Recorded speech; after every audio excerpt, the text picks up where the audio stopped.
नमस्कार, दूरदर्शन हिमाचल में आप सभी का स्वागत है। आप देख रहे हैं कार्यक्रम कृषि दर्शन। दर्शकों, कृषि दर्शन कार्यक्रम में हम कृषि जगत से जुड़े विभिन्न विषयों पर जानकारी विशेषज्ञों से बातचीत के जरिए आप सबसे साझा करते हैं। इसी कड़ी में आज हम जानेंगे कि प्राकृतिक खेती किसानों के लिए कितनी लाभदायक है। इस विषय पर बात करने के लिए आज हमारे साथ मौजूद हैं सुभाष आर्लेकर, प्राकृतिक खेती विभाग, कृषि निदेशालय बालूगंज से डॉक्टर संदीप शर्मा जी। सर, आपका आज के कार्यक्रम में बहुत बहुत स्वागत है। धन्यवाद जी। सर, सबसे पहले तो हम आपसे प्राकृतिक खेती के कॉन्सेप्ट के बारे में जानना चाहेंगे कि इसका कॉन्सेप्ट क्या है और इसके क्या क्या सिद्धांत हैं। देखिए, प्राकृतिक खेती अपने आप में एक विषय है जो कि हमारे रोजाना की ज़िंदगी से जुड़ा हुआ है जी। प्राकृतिक का मतलब क्या है? नेचर। तो नेचर के साथ ही हमने हर चीज़ को अपनाना है और सबसे ज़्यादा महत्वपूर्ण है कि भी खेती के लिए कैसे उसको महत्वपूर्ण करना है। वैसे तो देश भर में या पूरे विश्व में नेचर के प्रति कई जागरूकताएं चल रही हैं। जैसे कि हम बात करेंगे कि जून 5 में इन्वायरमेंट डे मनाया जाएगा, तो वो नेचर के प्रति है। इसी संदर्भ में अगर हम खेती की बात करेंगे तो प्राकृतिक खेती आज के विषय का सबसे महत्वपूर्ण मुद्दा भी है और हमारी ज़रूरत भी है। समय के साथ अभाव में बढ़ते कि हमारी डिमांड्स क्या थी, आज किसान क्यों उनकी आमदनी कम है, खर्चा ज़्यादा है, लागत बढ़ती जा रही है। हमारे जो ये खाद सामग्री है, सारा तो दुष्प्रयोग इन्हीं का है। इन्हीं की वजह से हमें इस ओर बढ़ना है कि हमें अपने एनवायरनमेंट को बचाना है, अपनी मिट्टी को बचाना है। जो आप अकस्मात ये बारिश देख रहे हैं, मतलब ग्लोबल वार्मिंग की बात करें, ये सब चीज़ें हमारे रोज़ की कार्यशैली से ही जुड़ी हुई हैं, खासकर खेती से। तो प्राकृतिक खेती इसलिए ज़रूरी है कि जिससे हमारे किसान की जो है लागत कम होती है।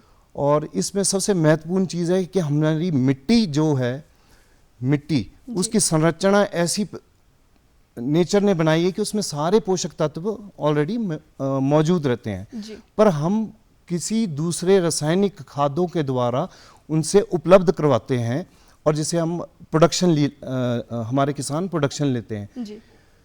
ये कार्य हमारा ही किया गया है 1960 से या 70s के दौर में। वो कई चीज़ें हैं, अगर बहुत डीप जाएंगे तो बड़ा लंबा कंसेप्ट है, पर हम फिलहाल की सिनेरियो की बात करें कि भी हम प्राकृतिक खेती की ओर 2018 में बढ़े। हिमाचल प्रदेश सबसे पहले इसमें आगे बढ़ा है, जिसमें हमारे एक्स गवर्नर साहब जो आचार्य देवव्रत जी हैं, उनका बड़ा सहयोग रहा है। हमारे एग्जीक्यूटिव डायरेक्टर हैं डॉक्टर राजेश्वर चंदेल, जो वाइस चांसलर हैं नॉन यूनिवर्सिटी के, उनका रहा है। तो लगभग इसमें हिमाचल काफ़ी आगे की ओर है और किसान के साथ इस तरीके से चल रहा है कि भी अब लोग समझने लगे हैं। हमारे को किसान के साथ कंज्यूमर को भी समझाना है कि भी इसके क्या फ़ायदे हैं प्राकृतिक के। तो प्राकृतिक उत्पाद जो है उसकी महत्वता तभी बढ़ेगी जब हमारे किसान भी रुचि लेंगे और कंज्यूमर ज़्यादा रुचि लेगा। कि ऑर्गेनिक तो जानते हैं, पर कई कंसेप्ट है, ऑर्गेनिक का अलग से कंसेप्ट है। प्राकृतिक का मेन सिद्धांत जो है हमारा ज़मीन से जुड़ा हुआ है और ज़मीनी जो जुड़ा हुआ है, इसमें हमारे को मेन है खादों का, जिससे हमारी जो धरती है आज की डेट में धीरे धीरे उसकी उपजाऊ क्षमता जो है कम हो रही है। और इसे हम सबको मिलकर बैठ के, ये सिर्फ किसान का ही काम नहीं है, ये हर एक नागरिक का काम है कि हम इस चीज़ को समझें कि हमारा भी फ़र्ज़ बनता है कि हम इस चीज़ के लिए ज़्यादा उत्साहित हों कि हमें प्राकृतिक खेती के उत्पाद मिले। तो उससे किसान प्रेरित होगा और वो अग्रसर होगा। वैसे लगभग हिमाचल प्रदेश जो है 80% रेनफेड एरिया है। तो ये ज़्यादातर अभी भी हमारा प्रदेश इतना अच्छा है कि भी यहाँ पे गोबर की खेती पे भी निर्भर है। लेकिन कुछ एक एरियाज़ ऐसे हैं, जैसे अगर अब शिमला की बात करें, सोलन की बात करें, या इन हाईली एरियाज़ जहाँ पे टमाटर की सबसे ज़्यादा डिमांड रहती है, शिमला मिर्च है, तो ये यहाँ पे कंजप्शन फर्टिलाइज़र की बहुत ज़्यादा है। और उससे दिक्कत क्या आ गई है कि हमारी जो धरती है उपजाऊ कम होना शुरू हो गई है।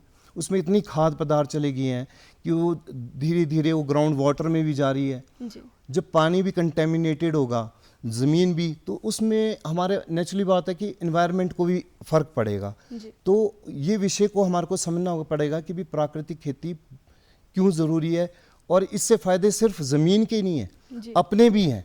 सबसे ज़्यादा हेल्थ, आज की डेट में जो इशू हैं वो हेल्थ के बहुत ज़्यादा हैं। जी पहले बोलते थे कि शहर के लोग वो वॉक पे जाना शुरू हो गए हैं, लेकिन अब गांव में भी ऐसी प्रवृत्ति आ गई है कि भी गांव में भी कोलेस्ट्रॉल, बीपी, डायबिटीज़, कई चीज़ों पे अध्ययन किया गया, तो ये ज़्यादा पता लग पाया है कि भी ये फर्टिलाइज़र और केमिकल के स्प्रे से, क्योंकि फार्मर इतना अवेयर नहीं है, वो कोई भी केमिकल लेगा उसको डायरेक्ट उसमें अपने पंप में डालेगा और स्प्रे कर देगा, ना हैंड ग्लव्स पहनेगा, जी ना मास्क पहनेगा।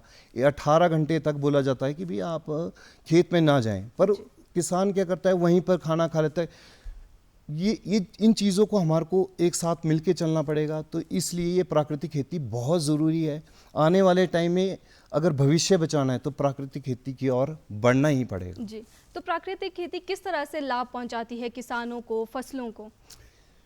देखिए, इसमें प्राकृतिक खेती में सबसे महत्वपूर्ण विषय है कि खेती तभी होगी जब हमारे पास गाय होगी, जी और इस खेती का मुख्य उद्देश्य है कि गाय, और वो भी हमारी देसी नस्ल की।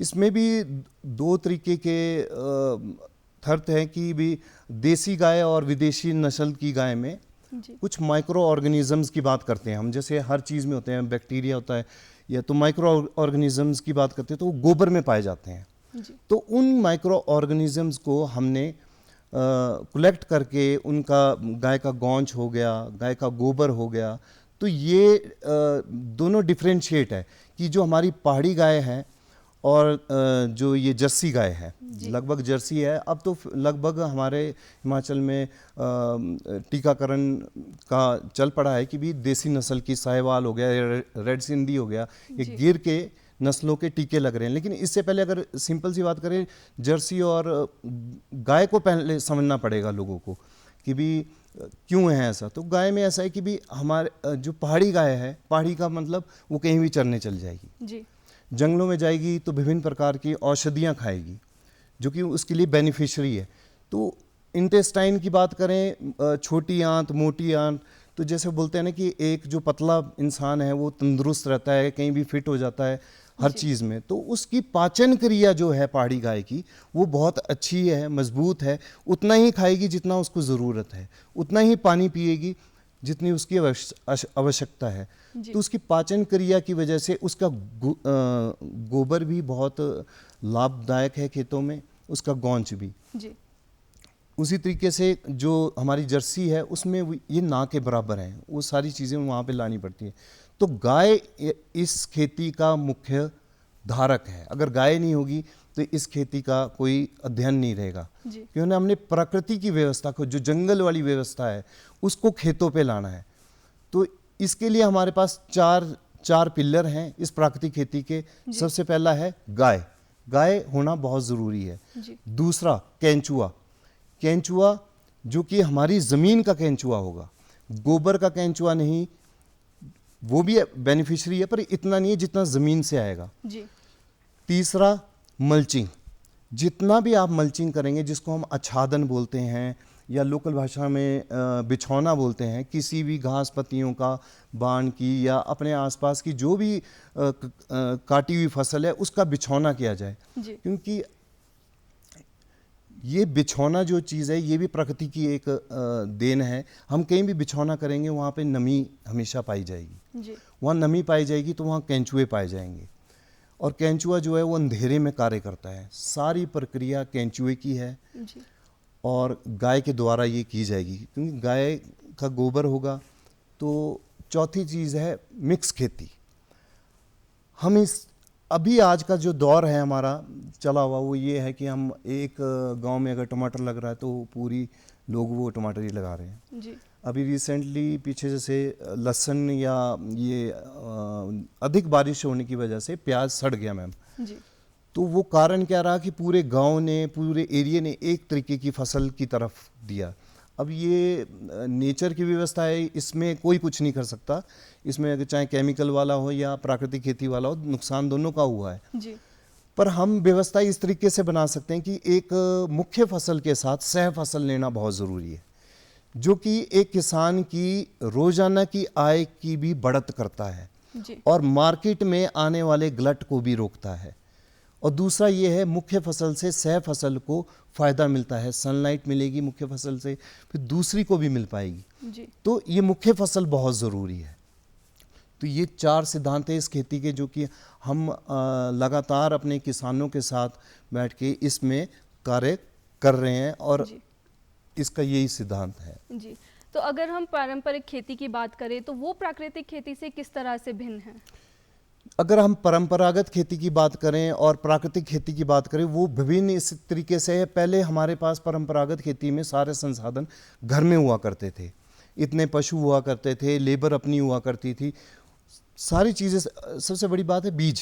जी। बीज भी लोकल हुआ करता था, कोई बाहर से कोई हाइब्रिड का प्रचलन नहीं था। जी। तो जो पुराने संसाधन है उसी को जोड़ के नए संसाधन बनाया गया, जिसमें प्राकृतिक खेती को जोड़ा गया, जिसमें हम सिर्फ इतना बात करते हैं कि भी इस प्राकृतिक खेती में हम थोड़ा सा गुड़ बेसन ऐड किया गया है। बाकी गौच गोबर जो लोग सदियों से, आज भी कई लोग जो परंपरागत खेती को जानते हैं और कई बुजुर्ग करते आ रहे हैं, वो गौच और गोबर का इस्तेमाल पहले भी करते थे, अब भी कर रहे हैं। जी। लेकिन इसमें हमने थोड़ा गुड़ और बेसन ऐड किया है। वो डिपेंड करता है आज की डिमांड के हिसाब से कि हमारे को अपने माइक्रो ऑर्गेनिजम्स की संख्या को बढ़ाना है, जो हमने खेत में उतारने हैं, जी। जिसका नाम है जीवामृत। ये एक लिक्विड खाद है। प्राकृतिक खेती की पहली खाद ऐसी है कि जो लिक्विड है और हमारे खेत में ये लगातार 12 महीने, मतलब फसल चक्र में ये 12 महीने डलती रहनी चाहिए, जिससे हमारी खेती की जो है उपजाऊ क्षमता कम नहीं होगी, उल्टा बढ़ेगी। और जो रासायनिक खेती की तरफ गए हुए हैं लोग, उनके लिए भी एक फ़ायदा है कि भी जो लोग हम कई लोगों से मिलते हैं, वो बोलते हैं कि हमारे पास थोड़ी लैंड है और हमारा गुजर बसर इसी खेती की में होता है, पर हम इस खेती को नहीं कर पा रहे हैं, प्राकृतिक खेती को, क्योंकि इसमें खादें बहुत डली है। तो हम कई बार बोल देते हैं कि भी आप जीवामृत तो डालते रहो, कम से कम अपनी ज़मीन को तो बचाओ, क्योंकि एक समय आएगा वो फर्टिलाइज़र डाल डाल के उनकी ज़मीन जो है आदी होगी है ज़्यादा से ज़्यादा डालते डालते, और उससे क्या होगा कि उनकी उपज एक टाइम पर आके कम होनी शुरू हो गई है। जी। जी। तो जैसे आपने मिट्टी की भी बात की थी कि क्या होता है कि खेतों में स्वस्थ पौधे के लिए मिट्टी का भी ठीक होना काफ़ी ज़रूरी है। तो फिर प्राकृतिक खेती के ज़रिए कैसे स्वस्थ मिट्टी का ध्यान रखा जाए? जैसे आपने माइक्रो ऑर्गेनिजम्स की बात की जाई थी, तो उसका बढ़ावा कैसे बढ़ेंगे वो? देखिए मैम, ऐसा है कि जो प्राकृतिक खेती में मिट्टी की स्वस्थता की बात करते हैं हम, जी। तो वो अपने आप से ही जीवामृत और हमारा एक घन जीवामृत है। जी। कुछ नहीं है, गोबर है। गोबर में हमने गुड़ और बेसन मिलाना है। गुड़ और बेसन का क्या काम होगा, वो बैक्टीरिया ही तैयार करेंगे, बैक्टीरिया तैयार करेंगे और उनको हम डायरेक्ट ज़मीन पे डाल देंगे। ज़मीन पे डाल देंगे और ज़मीन पे डालने के बाद वो माइक्रो ऑर्गेनिज्म एक्टिव हो जाएंगे। जैसे हमारा जीवामृत की बात करते हैं, तो जीवामृत में हम गौच, गोबर, गुड़, बेसन और जंगल की मिट्टी। अब जंगल की मिट्टी क्यों है? जंगल की मिट्टी में भी वहाँ पे हमने देखा है कि भी जंगल को कहीं पानी देने की ज़रूरत नहीं है, ना खाद देने की ज़रूरत नहीं है। उनकी पत्तियाँ गिरती हैं, उससे वो डिकम्पोज हो जाती हैं, सड़ जाती हैं और खाद बनने शुरू हो जाती है। तो जंगल हरे भरे हैं, तो उनकी मिट्टी में भी अपने आप में एक माइक्रो ऑर्गेनिजम्स है। वो जंगल वाली मिट्टी को हमने खेतों में उतारना है और साथ में हमारे गोबर वाली मिट्टी को फिर एक हाइब्रिड तैयार होके, मतलब उनका मिश्रित एक नई प्रजाति तैयार करके उनको डायरेक्ट जब हम ज़मीन पे डालेंगे तो मिट्टी अपने आप स्वस्थ रहेगी। जी। तो प्राकृतिक खेती में चुनौतियाँ क्या क्या देखने को मिलती है? प्राकृतिक खेती में चुनौतियाँ तो इस तरीके की हैं कि भी लोगों को पहले तो समझना मुश्किल है जी कि गौच गोबर ये दिक्कत है, पर जो लोग जानते हैं उनको तो पता है। और सबसे बड़ी चीज़ है कि अगर हम रूटीन छोड़ देंगे, इसमें पकड़ना पड़ेगा रूटीन जी। शुरू से लेकर इसका एंड तक, हार्वेस्टिंग तक एक शेड्यूल है हमारे पास बना हुआ। वेजिटेबल्स का अलग है, एप्पल वाली जो बेल्ट हैं उनका अलग है, कुल्लू के अनार की बात करेंगे तो उनका अलग है। सबका अपना अपना एक शेड्यूल बन गया है प्राकृतिक खेती का, जो कि ब्लॉक वाइज, डिस्ट्रिक्ट वाइज बनाया गया है अपने अपने एरिया और क्लाइमेट के हिसाब से। तो उस शेड्यूल को अगर हम फॉलो नहीं करेंगे 100%, तो हमारे को काफ़ी चीज़ों का सामना करना पड़ेगा। अदरवाइज इससे बेस्ट, मैं खुद एक फार्मर फैमिली से बिलोंग करता हूँ और ऑफिशियली मेरा काम एक्सटेंशन का रहा है, तो मैं बड़ा अच्छा महसूस करता हूँ कि अगर इस चीज़ को करूँ। पर मानने वाली बात यह है कि थोड़ा सा मुश्किल इसलिए लगता है कि फर्स्ट टाइम जो करेगा उसको दिक्कत आएगी, लेकिन वो लगातार अगर 6 महीने इस खेती के साथ जुड़ा रहा, हार भी मानते हैं कई लोग कि भी जीवामृत से क्या होगा, गोंद से क्या होगा, और डिमोलाइज करने वाले 2 से 4 हैं, लेकिन ऐसा नहीं है। हमारे पास ऐसे ढेरों फार्मर्स हैं। अगर मैं डिस्ट्रिक्ट शिमला की बात करूं तो 412 की 14 पंचायतें हैं, तो इसमें लगभग एक एक मॉडल ऐसा खड़ा है हर पंचायत में, जो कि वहाँ के नज़दीक के गांव वाले या अगली पंचायत वाले उस नज़दीकी ब्लॉक में जाके बात कर सकें। जैसे मैं टूटू ब्लॉक में हूँ, तो 34 पंचायतों में हमारे 34 ऐसे फार्मर हैं जिन्होंने इसको साबित किया है। मेहनत लगी, उन्हें समय लगा, लेकिन शुरुआत तो कहीं से करनी ही पड़ेगी। तो हम लोगों को बोलते हैं कि आप ज़्यादा एकदम से किसी तरफ कोई फोकस नहीं है। गवर्नमेंट का पूरा ध्यान है कि भैया हम लोगों को सिर्फ जागरूक करें, और वो इतना करें कि अपने किचन गार्डनिंग से शुरू करें। अगर अच्छा लगता है तो वो आगे बढ़ाएंगे। तो इसमें चुनौतियां इतनी इस तरीके से। जी, तो जैसे आपने शेड्यूल की बात की थी कि आपका एक प्रॉपर शेड्यूल बना है, तो वो शेड्यूल किसान कैसे प्राप्त कर सकते हैं? उस शेड्यूल के लिए वैसे हमारे विभाग द्वारा, कृषि विभाग द्वारा प्राकृतिक खेती किसान योजना के अंतर्गत 2 दिन के शिविर लगाए जाते हैं, जो कि गांव-गांव में लगते हैं। और इस शिविर में पूरा उनको 2 दिन तक प्रैक्टिकली, थ्योरी नहीं चलती इसमें, पर प्रैक्टिकली फार्मर से ही डेमोन्स्ट्रेशन कराया जाता है कि आपने जब खेत तैयार किया तो खेत तैयार करती बार हमने किस तरीके से जीवामृत या घन जीवामृत डालना है। जैसे हम खेत तैयार करते बाद गोबर डालते हैं और फर्टिलाइज़र का इस्तेमाल करते हैं, तो शेड्यूल वही है। तो हमने इस तरीके से तैयार किया। फिर वैसे ही आगे पौध लगानी है, टमाटर की होगी या कोई भी पौध, सब्जियों की होगी या दूसरी अपने ऑर्चर्ड की बात करें, प्लांटेशन की बात करें, तो उसको कैसे करना है। तो उसके हमारे अलग अलग घटक हैं, जैसे बीजामृत बोलते हैं, बीज का उपचार करने के लिए। जीवामृत हमारा एक लिक्विड खाद है, लिक्विड घटक है, जो कि माइक्रो ऑर्गेनिज्म की संख्या को बढ़ाता है और सॉइल को की फर्टिलिटी को बढ़ाता है। वैसे ही घन जीवामृत है। जी, तो जो ये कैंप्स आप लगाते हैं वो कितने अंतराल में आप लगाते हैं?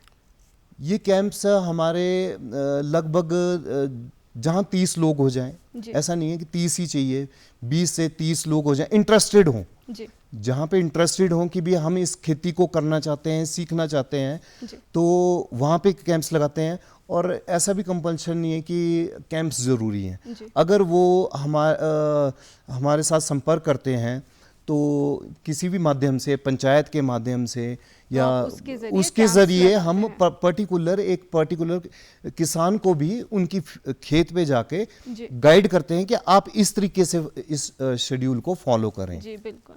तो सर, आप हमारे कार्यक्रम में आए और हमारे दर्शकों को इतनी महत्वपूर्ण जानकारी दी, उसके लिए आपका बहुत बहुत धन्यवाद। धन्यवाद। तो दर्शकों, अब वक्त हो चुका है आपसे विदा लेने का। आपसे फिर मुलाकात होगी एक नए विषय के साथ। तब तक के लिए हमें इजाज़त दीजिए। नमस्कार।